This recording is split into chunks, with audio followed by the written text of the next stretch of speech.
Lumen Christi.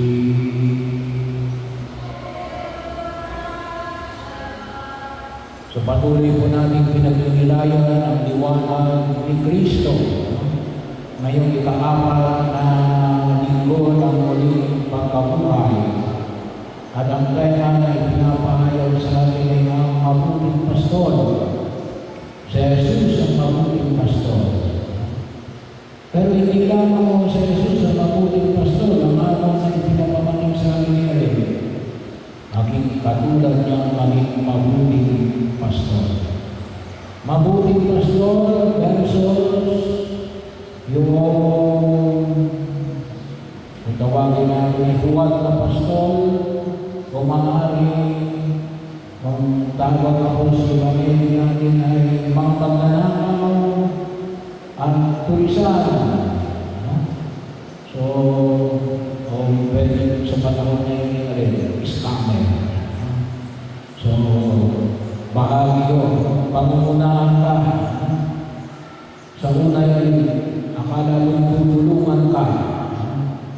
Yun pala yun, huhutugan ka. Kaya, panyayan yung pinahayag ni Jesus. At may ilan po rito, may pinahagi yung pagiging mabuting pastor. Bahagi yun.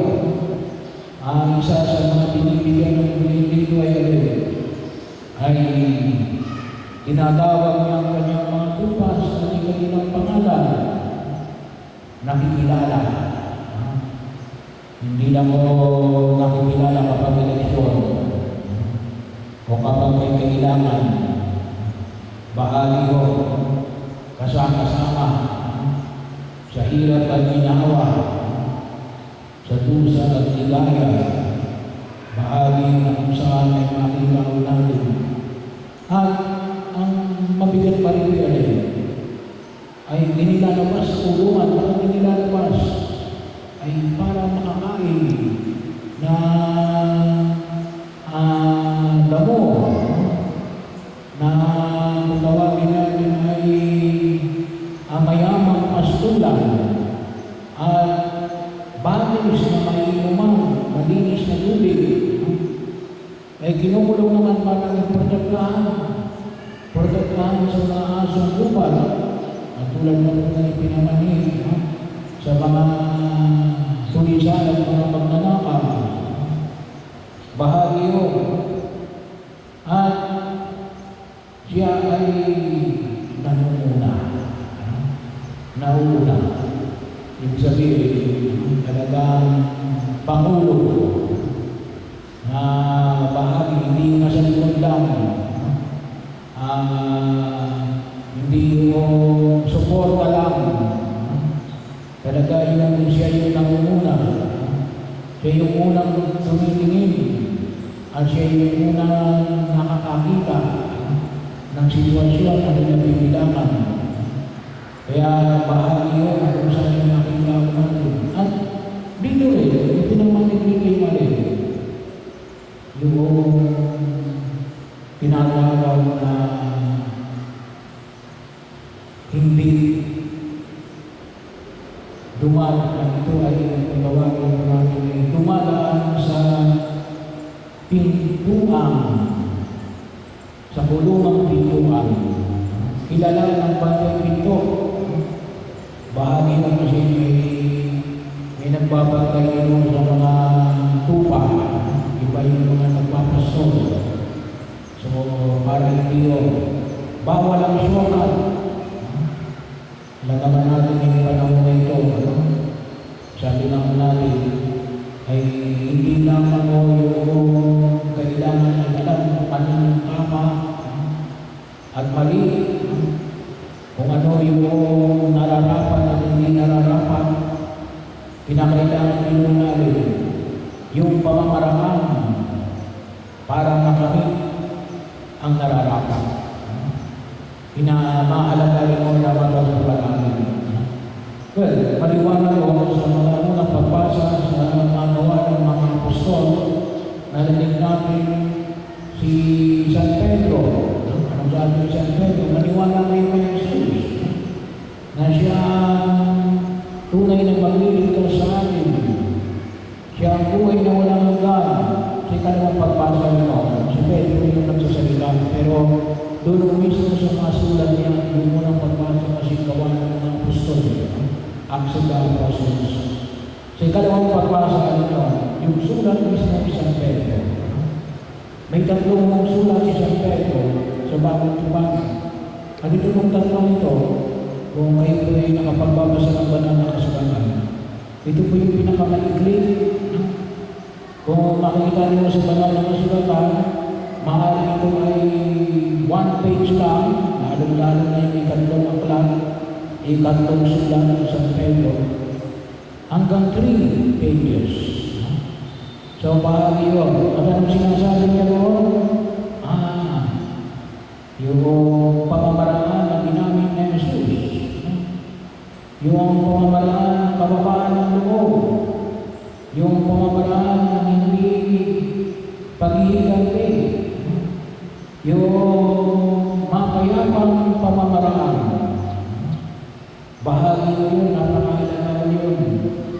Kaya ang tinuturo sa atin ng ating pananampalataya ay hindi lamang yung objective. Saan pa tayo pagtuturo? Itinuturo sa atin yung pamamaraan para makamit ang katotohanan na yan. Ang tawag na natin ay pamamaraan ng buhay, estilo ng pamumuhay. Katulad ng halimbawa ng alin, ng kapayapaan.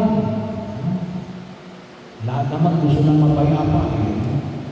Pero sabi nga natin, anong klase ng kapayapaan? Mayroon kong pamamaraan natin na yung tinatawag namin madugo, ubusin yung kalaban, violente. Yun yung pamamaraan ng iba. Magkakaroon tayo ng kapayapaan kapag nawala lahat ng mga kalaban. Kapag inubos ang lahat ng kalaban, mapayapa. Maaaring masabihin yung kapayapaan. Nagutusang temporary lang yun. Kasi hindi yan yung pamamaraan na pinamanin ni Jesus. Ano yung pamamaraan na pinayaw ni Jesus? Mapayapang pamamaraan. Non-violent ways. Bahagi yun sa pamamagitan ng alin, persuasion. Mas matagal, mas mahirap. Pero yun yung pamamaraan na nakita ko natin. Ganoon yun, lately, may usapan mga katanungan tungkol kay Papa Leo at saka kay Trump. Katulad na limbawa ng alin, Joshua. Mayroon palang tinatawag na makatarungang gera. Makatarungang gera. Para kay Trump, ang makatarungang gera ay alin? Kasi pinigirahin mo ako. Uunahan na kita. Yun ang kanyang idea ng Joshua. Yung ipinahayag ni Santo Papa ay alin? Hanggang hindi ka tumitira, hindi ako tumitira. Bahagi yun.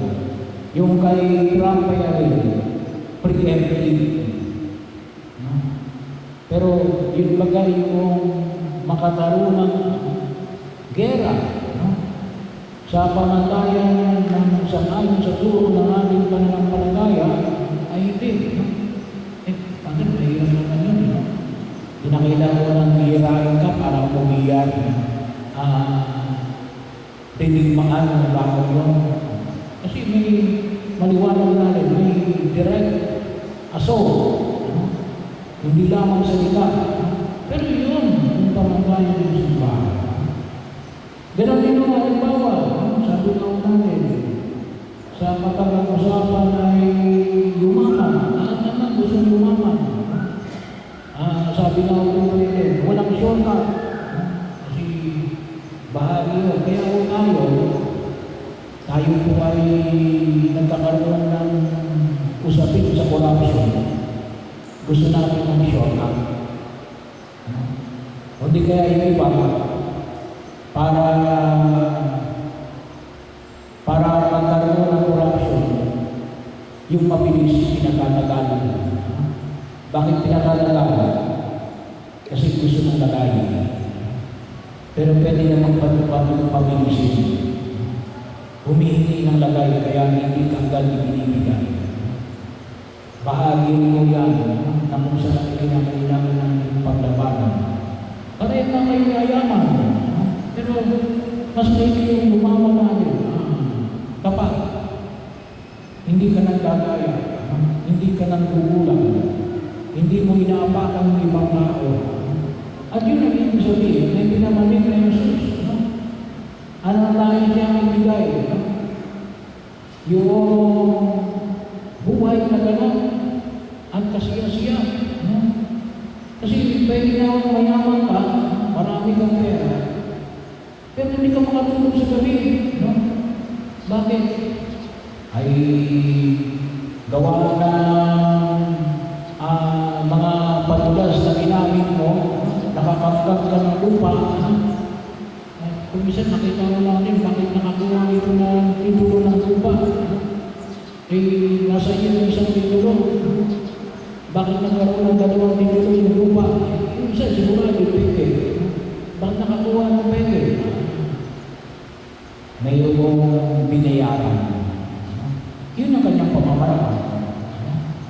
Yun ang kanyang nakikang pamamaraan. Hindi siya ayon sa pamantayan na itinahayag niya. Kaya ano sabi ni Jesus, kailangan pumasok tayo sa pintuan na walang iba, kundi ang ating Panginoon sa Kristo. Bahagi yun, nakikita natin natin, magkakaroon tayo ng buhay na ganap at kasiya-siya. Bahagi yun, ang term na ginagamit natin ngayon ni Helen, lumalaban ng matas. Yun yung bahagi na kung saan yung nakikita ko ng tulong. At yun ang alin,